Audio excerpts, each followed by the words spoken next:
How exciting. Hello, Mandy. Hello. Welcome back to my podcast. In Between with Mandy. Yeah. Today we have Martin with us. He's currently playing Firmin on Phantom West End. He's also an actor, a cat dad to Bob, Yes. which is why I do this. Oh, look at that. That's gorgeous. Bob Firmin. You've even got his little mask. I didn't know about the colouring. I'm thrilled. Are you good at it? Absolutely Well, brilliant. no pressure. Do you know which bits are white? Yeah. On Bob I do. Yeah, I do, yeah. Any more to the intro? What would you identify as? Exactly that, yeah. Actor, husband to Joe, cat dad to Bob, and friend to Mandy. Yes, my one dad. Really good at using your AI generating images. Actually, I used to do a lot of Photoshop. Do Yeah, I love Photoshop. It's great. And now AI has taken that away from me because AI just does it in seconds. It used to take me half an hour to make a joke, which wasn't that funny. Wow. But then people would go, "Oh, look at what you've done." Whereas now they just go AI. But the joke is still the joke. Like yesterday, we did a poster for Mike. It took 4 seconds to do. I love AI. It's so clever. Photoshop for a long time was my love language. Oh, really? Yeah, very much so. I did a thing when my wife was my girlfriend and she moved into the house. I said, "Well, you live here now. Is there any art on the walls that you don't like?" She said, "No, I think it's all great." I said, "Well, I hate that." She went, and there's this big Matisse picture on the wall. She hated. So we took it immediately. I just took it down. So we'll find something else to go. She said, "Now we need something about a metre wide to go in the place." So I thought, I know what we could put up there that would be fun. So Joe loves this picture, which is Nighthawks by Hopper. And I thought, well, what would be fun would be if we put up Nighthawks, I could get a canvas print of it.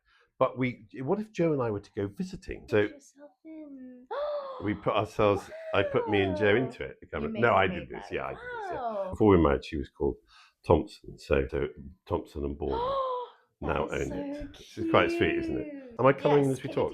You don't have to. I can't multitask, but we'll have a go.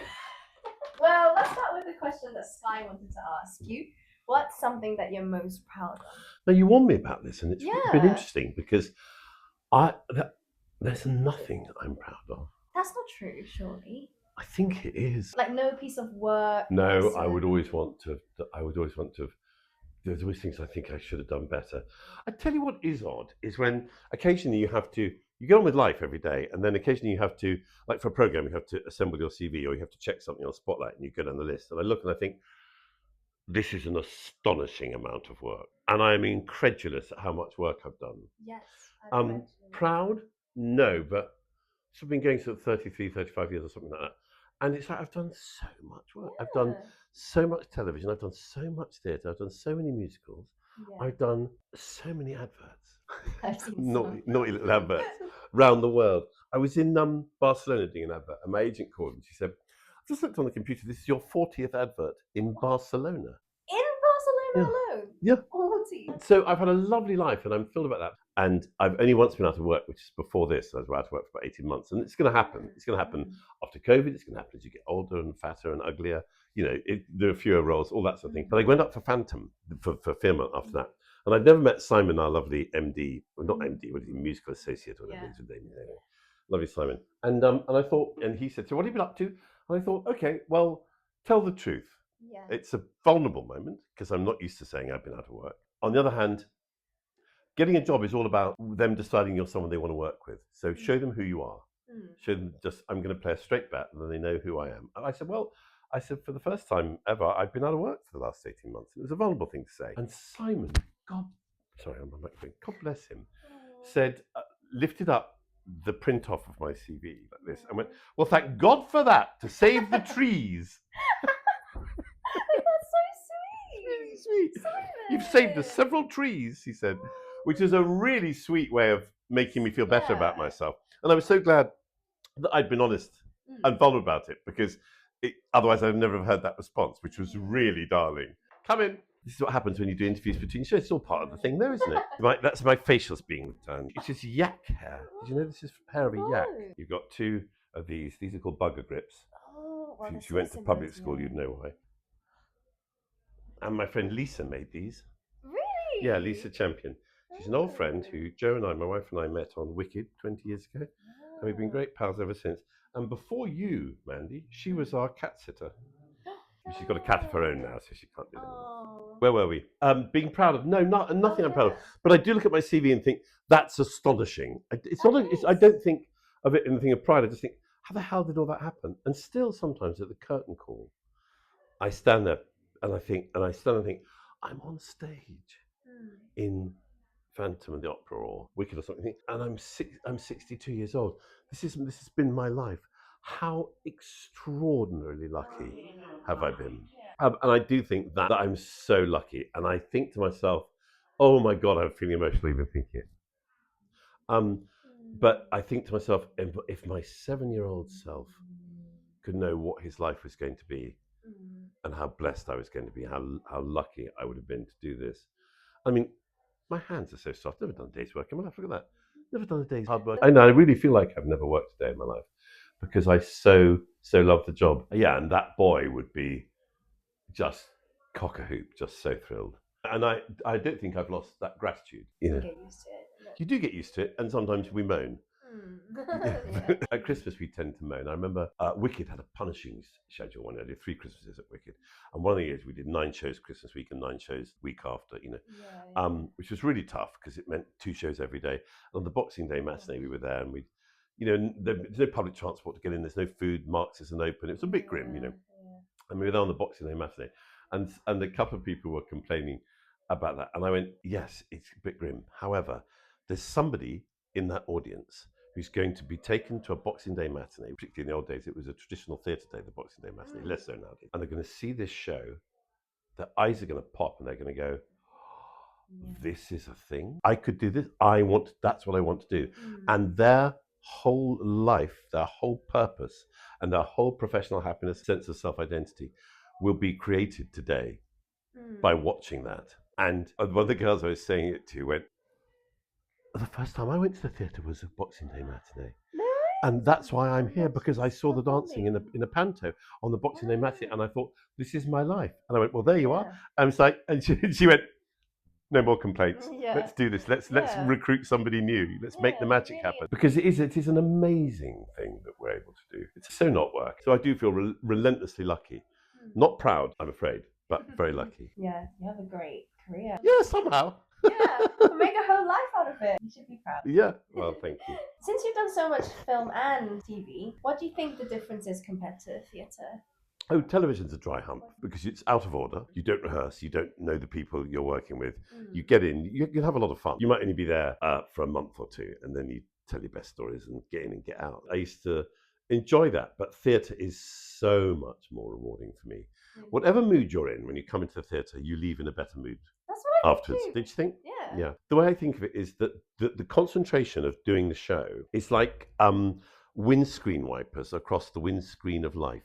So during the day, you pick up emotional mud on your windows. Shit happens, whether it's bills to pay or you've had an argument with your fella or whatever the thing is. And something about the concentration that just wipes that clean because you can't have anything else going on in your head while you're doing the show. And I leave at 10 o'clock with a clean windscreen in terms of the stuff that was in the day, And there's something about 7:30. It doesn't matter how many times you've done the show, and you and I have been on this 2 years. We've been telling the same story every night, 8 times a week for 2 years. But it goes dark at the beginning, and what you hear in the silence is, what? Tell me, what's about to happen? I've no idea. I'm interested. I've paid. I've committed. I turned up. Now it's over to you. That's what wipes it clean. Is you've got a story to tell. It doesn't matter how many times you've told it. You haven't told it now. You haven't answered this question, which is what? That engagement is so specific, so visceral, so intense that's what wipes the windscreen clean. And you never quite get that in filming. I'm not a very good telly actor. Good television actors, they sit still and you watch them go, and you watch their mind change, and you think, how did you do that? I saw it in your eyes, but how did? And I can't really do that. I think you can. I think I'm a bit shit at it. Detective. PI ball. And you're great. You have to explain to your viewers what PI ball is. It's an exclusive thing. Highly exclusive. Some members of the Phantom of the Opera have written this series called PI Ball about finding a hidden lost mask. Well, that was last year's. Year's is very different. I want to know what it is. It's such that you don't that want the to know. script of it? No, that's some lines for another audition. Maria Firmin is directing My Fair Lady at Pitlochry, which is a beautiful theatre. So think Chichester Festival, but in the middle of the Highlands. I mean, it's a long way north, all the way to Inverness. Really beautiful. And so she's doing that, and she asked to see me for Pickering, who is the right-hand man of Higgins. Pickering's sort of there because Higgins needs someone to talk to about what he's doing. Anyway, so I went up for that, and she said, yeah, you could do Pickering. It's right in your wheelhouse. But while you're here, why don't we have a look at Doolittle, which is Eliza's dad, the dustman, who sings with a little bit, with a little bit, with a little bit of blooming luck. So now I'm auditioning for both, which is great fun because one's very sort of posh, and he's an old colonel, which is very me, and the other is an old dustman who's quite the philosopher. Do you prefer one? And I'd be happy to do either. I could do Pickering more easily, so that makes Doolittle the challenge, which is kind of interesting. At this point, I've only done one audition for each, so you can't get too in love with the idea of going when you haven't got the job. So I'll commit and fall for it when I've got it. Yeah. In the meantime, just prepare the lines for it. So exciting. Yeah. Playing Firmin. How does the character feel? Because he's like, he's like a bit grumpy. Firmin's the grumpy one. So the backstory of the two managers is that Andre is this chap who loves opera and has really wanted to, get involved in opera. And I played Andre 10 years ago. And he doesn't have the money. Firmin, who's this old industrialist who runs mills and factories, and he's got money, but he doesn't know nothing about the arts. Doesn't care about the arts. He's seen the figures. Andre's shown him the spreadsheets, and he goes, "Yeah, that can make money. All right, I'm in." Okay. Now, in the factory world, this is how it goes. If someone gets their arm stuck in the machinery, you've got to get the arm out because we've got to keep the production up. We don't want that to be delayed. So the important thing is getting the arm out so that we get the same amount of cotton or whatever it is out the other end, because I'm running a business here. And suddenly he's in a world where the leading lady says that I'm not coming into work because I might have seen a ghost. I beg your fucking pardon. It's ridiculous nonsense. It's not what he's used to. No, the whole place is falling apart. Rubbish nonsense. And we're losing money. It's bonkers. So yes, he's grumpy. And I've got to wait while they rehearse. Well, am I the boss or am I not the boss? Irritating. And then now Andre wants to hear the leading lady sing. We've just bought an opera house, Jill. I think we're going to be hearing enough singing. Opera singing at that. Think of me.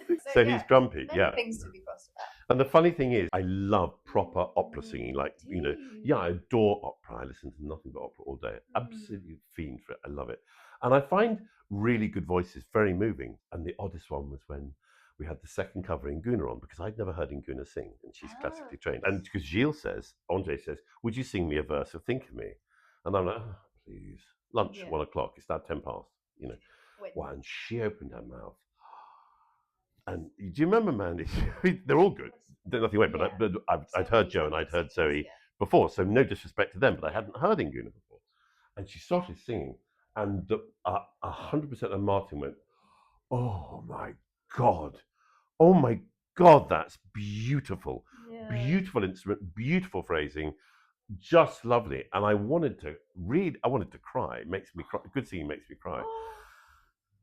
And Firmin, what I'm playing and what I'm in charge of is I don't give a flying fuck at a rolling donut. I'm turning away and disinterest. I really never had to act so hard in my life. Yeah, I've never had to act so hard in my life because it was a proper conflict like I've never known. Because I was viscerally like, "Oh my God, Inguna, you darling God, this is beautiful," while having to play. I really struggled. I am more Andre than Firmin in real life. Less acting required, but I couldn't sing it because it's much too high.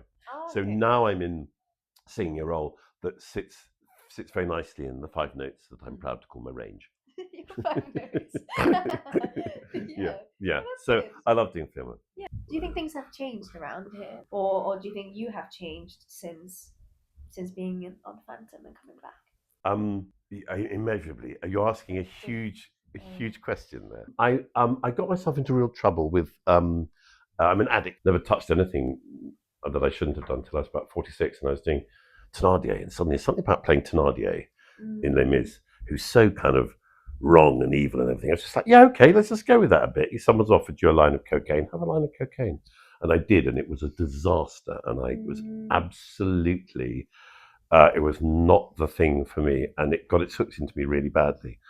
By the time I finished here as Andre, I had given up completely on getting over the addiction, and I simply spent every night when I got home doing my best to overdose. I'd completely given up on life entirely, and I was just going to die doing that. And through rehab and through getting sober, and having another shot at life, I'm back bizarrely in the same dressing room that I was in as Andre, because the dressing rooms have changed. So every day, Mandy, I walk in here, and I'm just, so grateful for the fact that I'm alive. Yeah. Because, it was in here that it was all going so horribly wrong. And I'm very grateful. I'm going to cry. I'm very grateful to be alive, and I'm very, I've been through a lot with that, and that's so.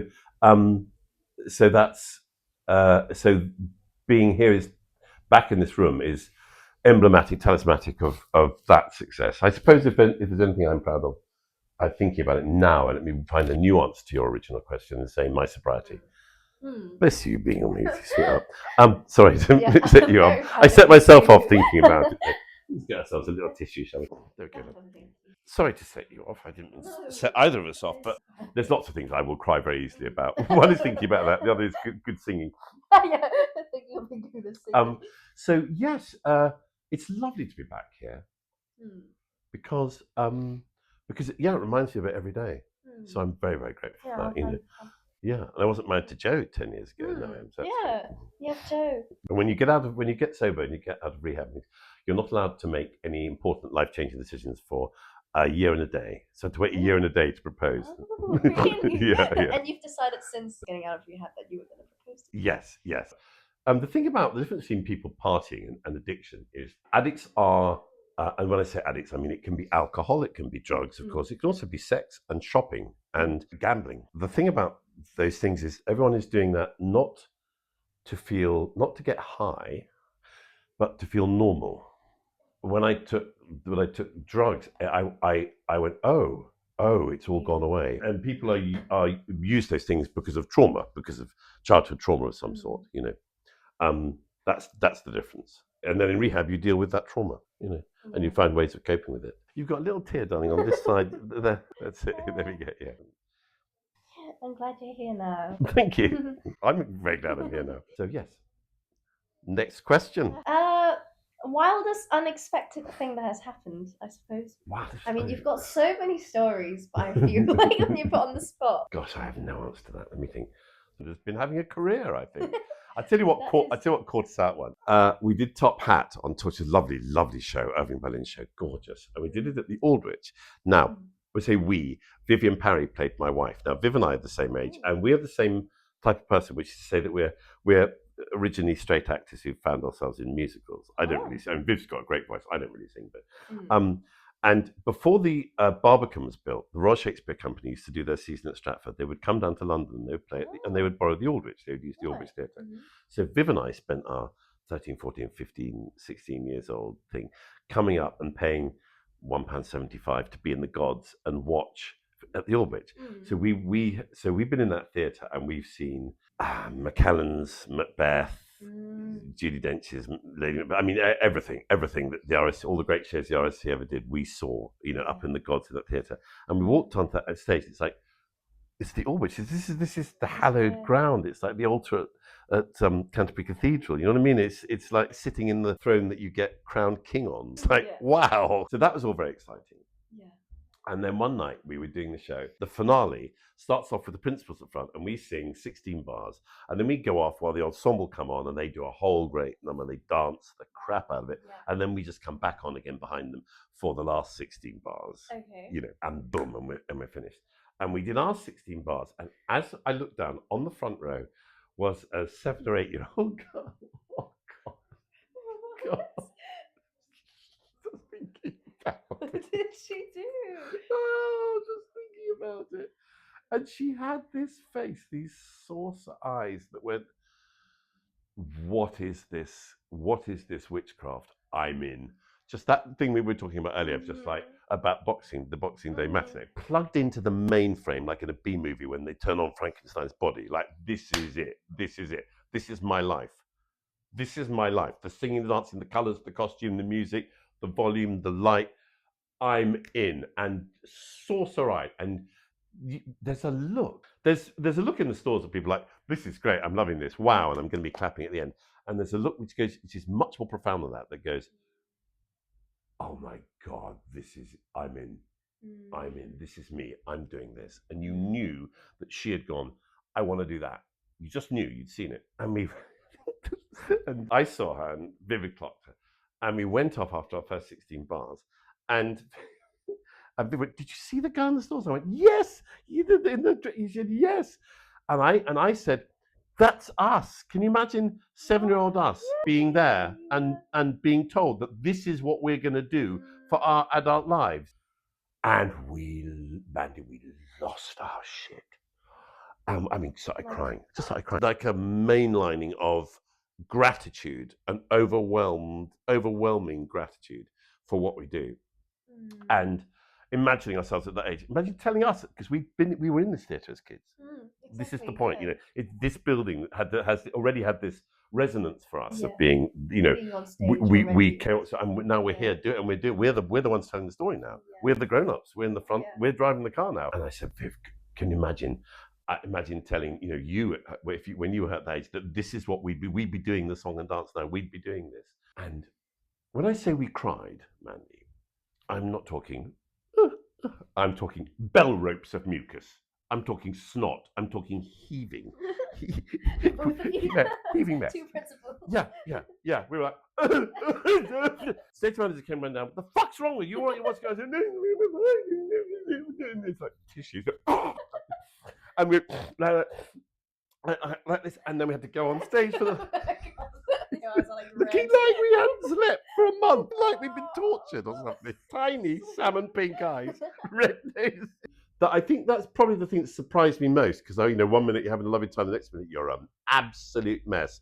And we only just got to the end of it, and Viv and I still laugh. It was 10, 15 years ago now, and we still laugh about it to this day. I mean, things happen on stage, but you just deal with them and cope with them and move on, don't you? Yeah, but things like that really stick with you. But things like that stick with you, yeah, because it's when it's on an emotional level, I suppose. What's next? Well, we're just curious in the dressing room with the ballet girls. How many languages can you speak? Why do you think I can speak more than one language? Because you can understand a lot of French from the show, apparently. No, I speak opera French. No, I don't speak any languages. I speak opera French. By French, if you mean corps de ballet. I think you do. Then I can speak and French. Entr'acte.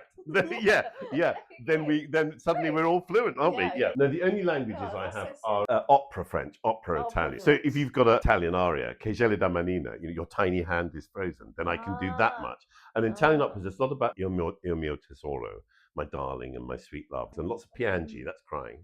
Fine. Yeah. Can you dance? Not only can I not dance, I cannot cross my legs in time to the music. I am the shittest mover you've ever known. And I have no, not going to walk to beat. If you ask me to walk to beat, my arms will go out of opposition. I would do spotted dog thing, whatever that is. Yeah, I have such admiration for you girls. You're so good and you're so consistent. And there's something about, particularly ballet, in theatre and particularly in television, because ballet, as you know, is such a short career. People then go into other things within the performing arts. So lots of people go into continuity, they go into makeup, they go into costume, resident director, dance captains, and you always instantly know that someone is ballet trained, instantly. And I've been on telly sets where you see someone, they're doing the continuity photographs for the thing, and I go, oh, ballet training. And they go, oh, how did you know that? So because of your level of efficiency. Anyone who comes from ballet, it never leaves them. You can always see it, and they are brilliant. You're brilliant, all of you, because you're disciplined. Not just a disciplined body, it's a disciplined mind. And you have to listen, you know what the things. And if I ask a question, it's my type, they'll know immediately. Someone who's an actor who then goes into those things, which also happens. They go, I don't know, let me check. Hang on a minute, I've got it here somewhere. And that's about the best you'll get. Yeah, I think so. They'll go, well, I thought so too. And I have the greatest admiration for you, not just when you're doing it, but for the person it's made you and the person that you go on becoming professionally. It's sensational. And you are one of the people I most love watching on stage. And I'm not saying this because you're sitting here now, but it is a nice opportunity to say so. And I think if you're doing this podcast, people should know how special you are. Well, there are many ways in which you're special. Actually, I adore you. But the way I'm thinking about, the specific way I'm thinking about it, is that you have a lightness and a happiness. I've said this to you before in your dancing. One of the moments I always was from the beginning of Masquerade, as we're stage right, and you come down as Butterfly, and you've got a butterfly costume. But there's plenty of people. I've been watching this show for 38 years. 39 years. There's plenty of people who've just happened to be in a butterfly costume. No, you've thought it through. You do it and you dance with a joy, a happiness. You dance with your heart and your soul, and you dance with integrity. It's never merely technical. It is always technical, brilliantly, safely technical. But we don't see the technique. And the great, great dancers are always those who have transcended the technical and brought something of themselves to it. Sometimes, even when I'm doing my best, I think I'm just Martin in the moustache today. Other times you think, oh yeah, I'm really feeling that. And you never, always there. It's also lovely, and it speaks greatly to you that you're doing this, because I think it comes from a place of humility. I think it comes from a place of, I'm junior in a company, and there's going to be people who've got other things to say, and I'm going to find it, and I want to learn. Yeah, and hats off to you for that. It's really, really great. And what I will say for your podcast or whatever, is it a podcast? Do we call it that? Yeah. I'll say it's or interview? A podcast is that you're one of the most decent humans I've ever met. You're full of integrity. I'm very glad you started with Sky, and I'm very pleased to hear you say on the other one that Sky is your girl crush, because she too has that, as you do, just a joyous, you just know she's a good one. What is that quality in people? If I was if we were in some sort of terrible, trapped in a room or trapped in a lift house, disaster story, and Sky was in there, you'd spot her and you'd go, okay, what does she think she's going to be? She's going to be the one who's going to get us through this, you know? We see it, don't we? Yeah, the moment I met Sky, I was like, I want to be by her side. Like, yeah, I want to be by her side. Yes, that's right. Yeah. Shining goodness about her. You know you can trust her. Yeah. You know she's going to have the right values. An openness about her face, isn't there? Yeah. There's no judgment. That's another thing. Very non-judgmental. Yeah, good human. I want to be like her. I want to be like her. I want to be like you. No. Well, don't swap. That would be awful. I've so enjoyed this. It's been lovely. Any more? I have another question now. Great. If you were to give an advice, let's just say to me, because sometimes I feel like, I'm just a dancer, and where do I go from here? What would you give an advice to like a young? Well, first thing I'd say is you're never just a dancer. You're a dancer. That's its own thing. That's fantastic. It is a short-lived career. You're very bright. You follow your heart, and you'll know what you want to do next. It's not for me to point you in any direction. I've not the slightest worry in my life you won't land on your feet and find something else that fully inspires you and that rewards you. And you'll do it well, because whatever you do, you approach with integrity. So I don't have any advice for you. No, you don't need it. That's my advice. Cut the job. Okay. It's a pleasure. Thank you. Thank you. Well, you can keep colouring. Oh, God, I've forgotten to colour. This is as far as I got. I'm terrible at multitasking. Well, that's because 3 of us live in here. It's not my dressing room, it's the Firmin dressing room. So you've got one for me, one for Tim, one for Len, and one for Hal. So there are 4. So there are 4 sets of costumes, you see. So there's me in green, and there's the other person in green. Although it says my name on the door, it's not Martin's dressing room, it's the Firmin dressing room. Am I still in your shot? Peculiar. Okay. Well, one last thing. Yes. What question do you have for the next person, which is Helen Hobson? Helen Hobson. You know, I've known Helen Hobson since we were 23. Really? Yeah. So long? Yeah. 1987 we met on chess. I was in ASM and she was in the ensemble. She was great fun. Is she great already? She stuck her tongue in my ear. She'll tell you she didn't. What? Yes, she did stuck her tongue in my ear. My question is, why did you stick your tongue in Martin Ball's ear? That's so strange. Yeah, I just imagine Hobbo and I like- go way back. We're very old pals. Isn't that lovely that you meet again after all this time? Yeah, I'm excited for It's my nice, time isn't to it? come. Well, we might meet again in 23 years. Yeah. I hope we meet before then. Yeah, me too. And we can say to each other, we can look each other in the eye and say, we never stuck our tongues in each other's ears. And I'm so glad. Okay. That's what we shall say. We should do it. No, can we not? Can we not? We should change that. Don't you mind? I'm all right. It's so funny. I imagine her to be like really wild as like a She was wild. young woman. She's very good. She's great news. No, She's very wise. wonderful. Yeah, I can't wait to speak to her. There we go. So cute. Thank you. Finished. Right, is that us done? Oh, yes. Thank you, Martin. It's a pleasure. Thank you. It's a pleasure. We laughed, we cried, we didn't stick our tongues in I each know. other's ears. No, maybe What one more day. can you want? It's been a pleasure. Thank you for having me. Thank you for coming on here. Thank you, everyone, for tuning in. Thank you for tuning in.